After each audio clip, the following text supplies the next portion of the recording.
And it is a full 360-degree view. You got the new town down here. You got big city way over there in the distance, and just farmland all over here. Oh man, this had to have been amazing.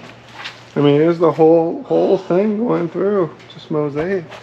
I see my first kitty at the site. I was wondering where all the ruined kitties were.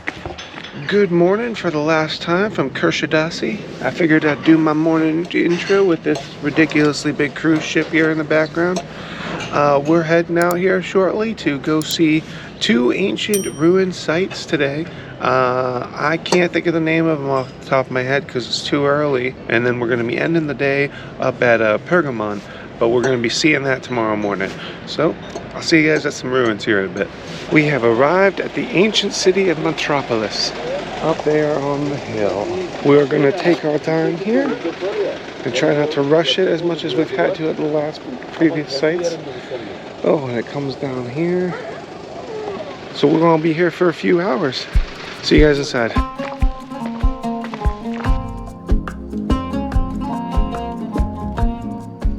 So we're heading up kind of towards the top of the city to work our way down. So we finish back at the parking lot. And one of the first major structures you come upon is the theater. At first you only see the top part, which is pretty ruined and original, but as soon as you get up a little bit higher and you can see the lower levels, it definitely looks reconstructed to some extent. Not too big of a theater and nothing super fancy about it, although I do like these on all the sides of the stairs. That's pretty cool. I haven't actually seen that at any of the other theaters. You get your rich people seats right here. Although, I kind of prefer in the back. I like being able to see everything without having to turn my head. How are we the only people at this site? We are literally the only people at this ancient site. While there's thousands and thousands and thousands going to Ephesus every single day. This is only about an hour north of Ephesus. It's a beautiful. So the theater here could only hold about 4,000 people. So a rather small theater in comparison with a lot of them. And the theaters generally were a good representation of the sizes of the city. Not that they could fit the entirety of the city, but they could fit a good chunk of the population that they can help use that to determine the actual sizes of the living populations in these cities. I don't know, I definitely prefer a view from up here than way down in there. When we had first walked into that building back there, because the sign is actually after the doorway, so you don't see what it is on the sign if you just walk right in the doorway. I walked in and it's just like, oh, not much in here. But then you look down at the floor, and the floor is just covered in a rather beautiful mosaic. Like the faces even had different shades to them to like show the contours. And same with the hair, there were like different shades through the hair and everything. Very, very pretty. So we're still heading up to it looks like the Acropolis according to this sign up here. This area and city was known for olives, and grapes also, but those don't seem to have survived. But there are olive trees just absolutely everywhere you're walking here. And they are healthy and absolutely covered in olives. The stairs just keep a-going. Definitely come here knowing you gotta walk up a mountain. It's freaking worth it considering that we are the only ones here. And we got these beautiful views over whatever that town is down there. I honestly don't know. It looked very pretty with the mist kind of overtop the whole little village.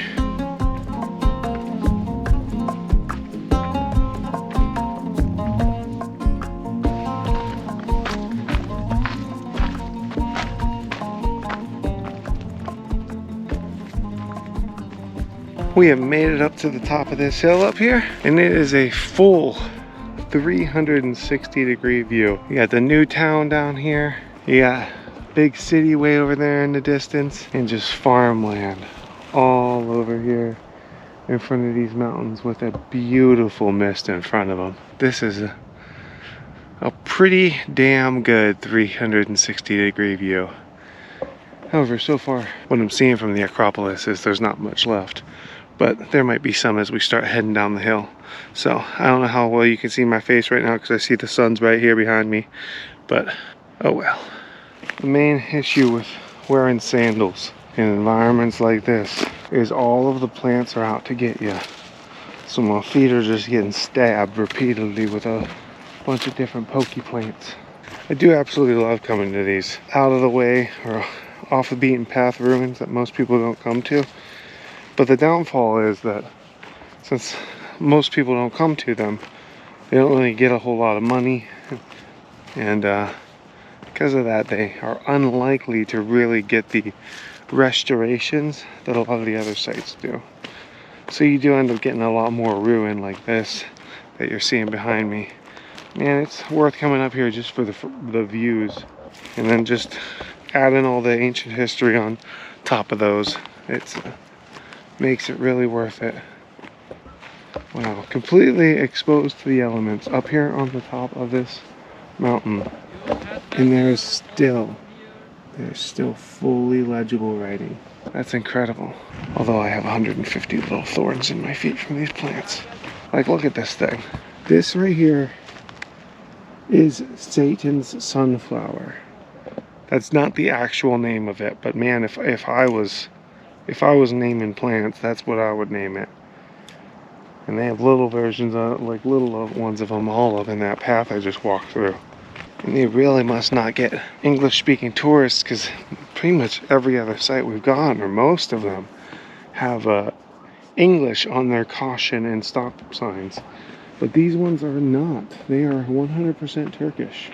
But I think I understand the dude going like this in the picture, so that's a universal language. God, this is freaking beautiful. I know you guys are probably going to get sick of me saying this is freaking beautiful, but I mean, it is. Look at this.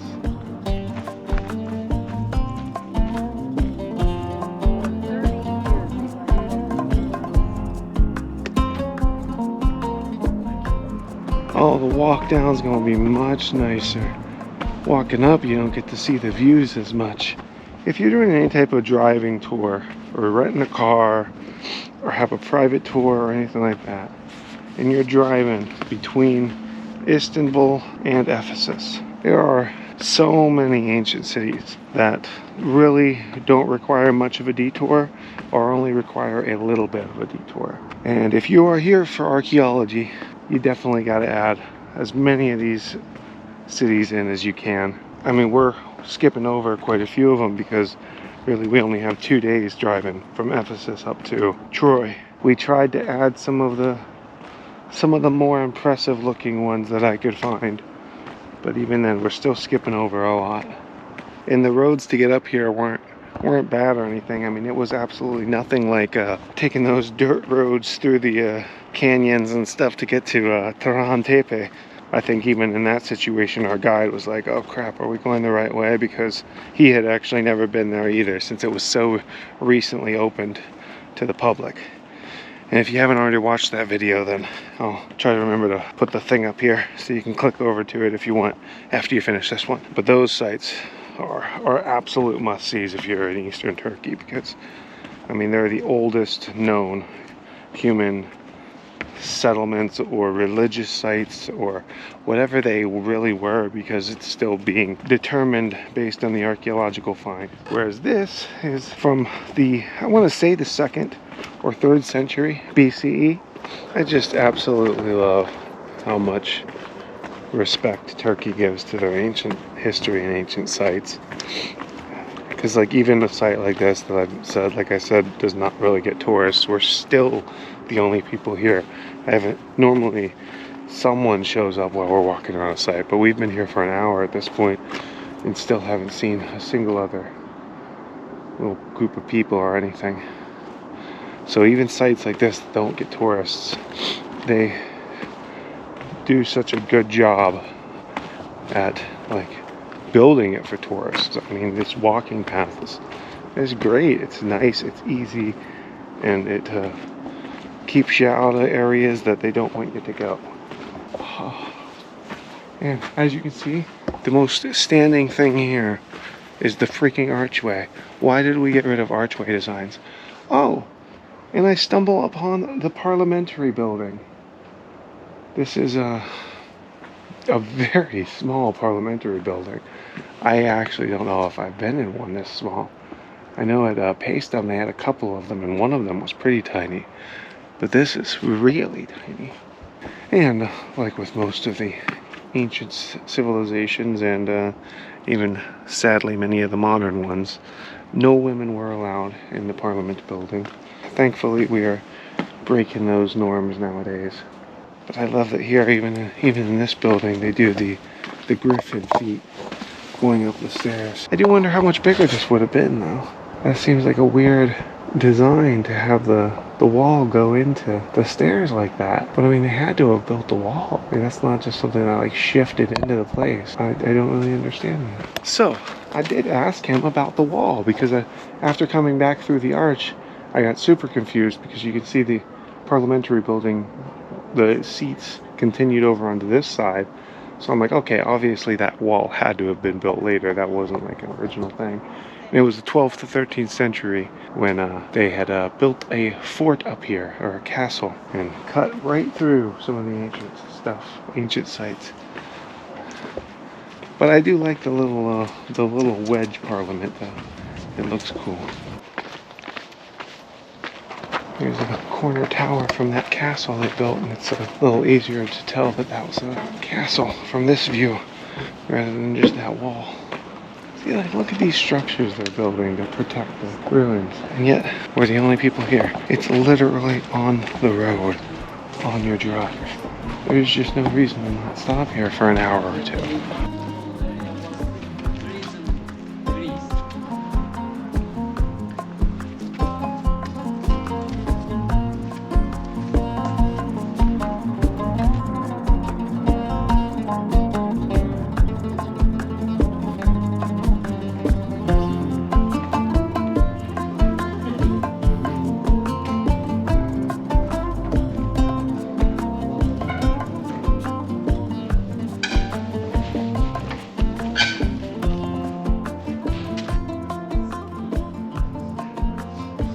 Is this entire building the bath? Mm-hmm. It seems like a rather large bath for the city size. I know, but like it seems pretty extravagant. It's just room after room of baths. I've seen baths this side at cities that are way larger than this. Still see a little bit of the marble remaining. All the water down underneath here would have been heated. Nice hot water. And what they were able to accomplish back then is always so impressive. And the water pipes just leading down under the ground, feeding the water. It's all housed in water pipes. This was all the bigger the fire pit was, though? Yeah, one of them. Okay, I don't want to be back here long. I think those are bees. I hear them buzzing. But this is it's a cool little archway going over into the bath area, the water area of the bath back in here. Man. And over here, this was the fire pit he was showing us to heat the water. They were geniuses, weren't they? And they loved their baths.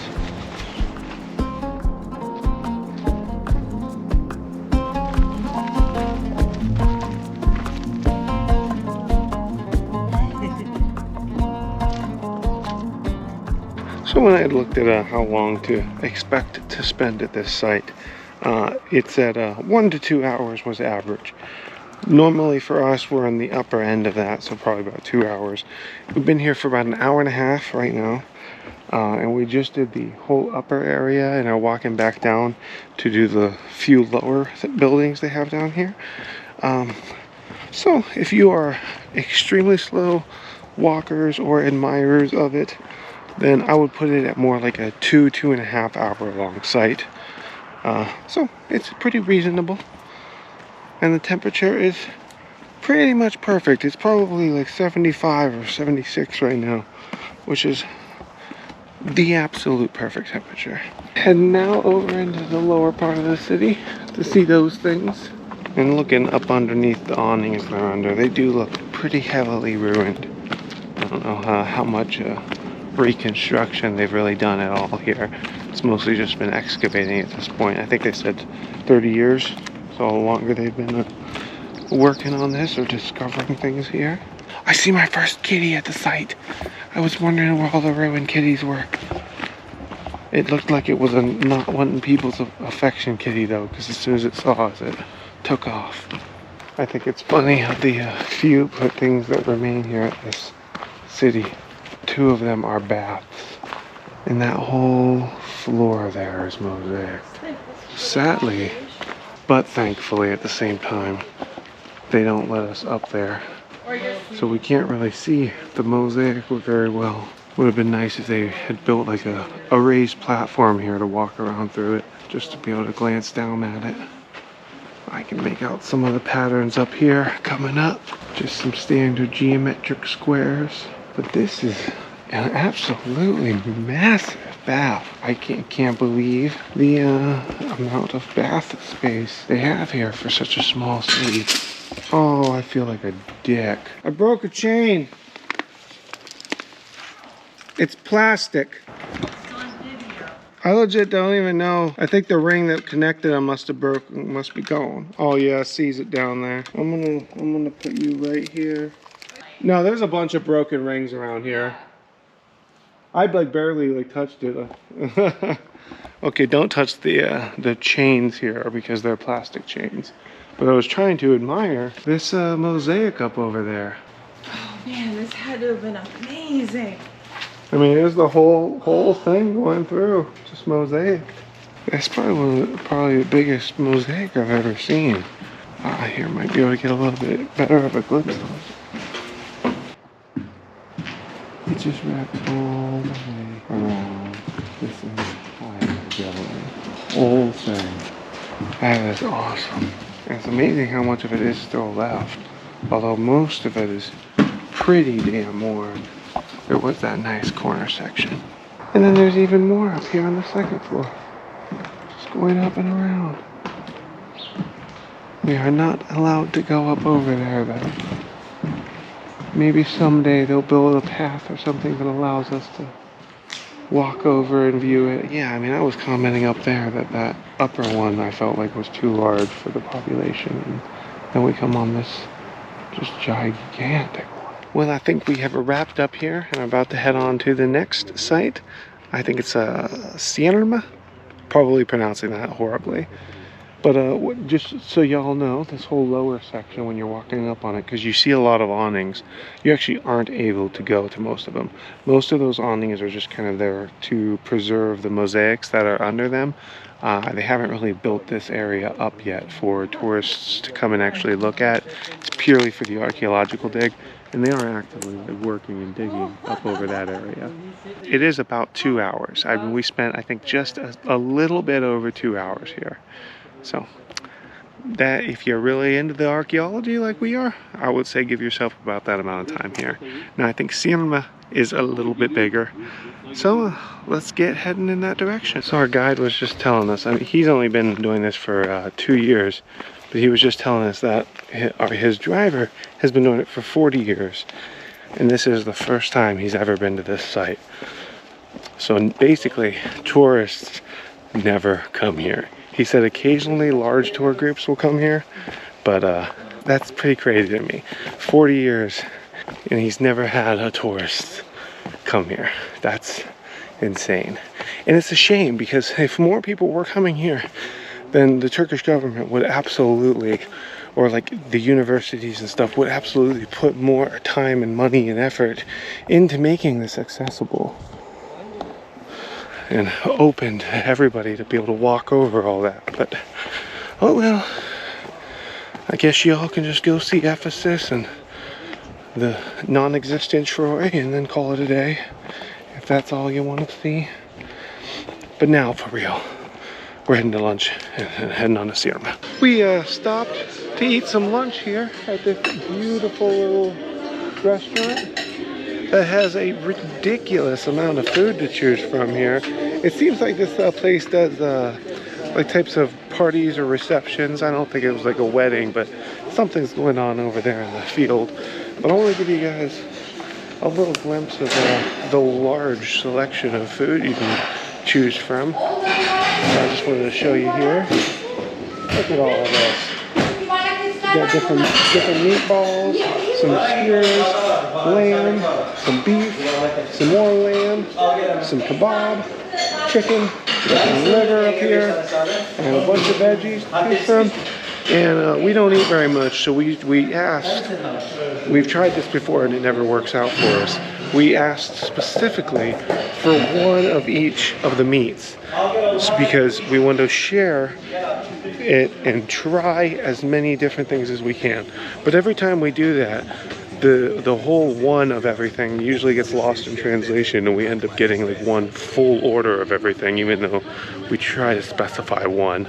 So fingers crossed we don't get way too much food, and I'll let you guys know how it is. That was one of my favorite lunches we've actually had here so far. So if you're coming out to any of these ruins we're seeing around here, we're right by the city of Izmir, then that's definitely a good stop, as it is beautiful here. But the little kitties are dicks. Every single one of them is an asshole about the food. There is one friendly one that will play with you and let you pet it. None of the other ones. But when the food is involved, they are aggressive, growly, fighty assholes. So maybe not feed the asshole kitties. Run down there and test the audio. Nope. Bug just hit me. Get off of me. What the fuck are you? Why does it say 000 or 000 NNN? Oh, no. They're writing a song. Kind of looks like it. And then it's PPPPP. Oh, the spiky things in my feet. Well, learn your lesson, right? I'd like sandals though. They're more comfortable.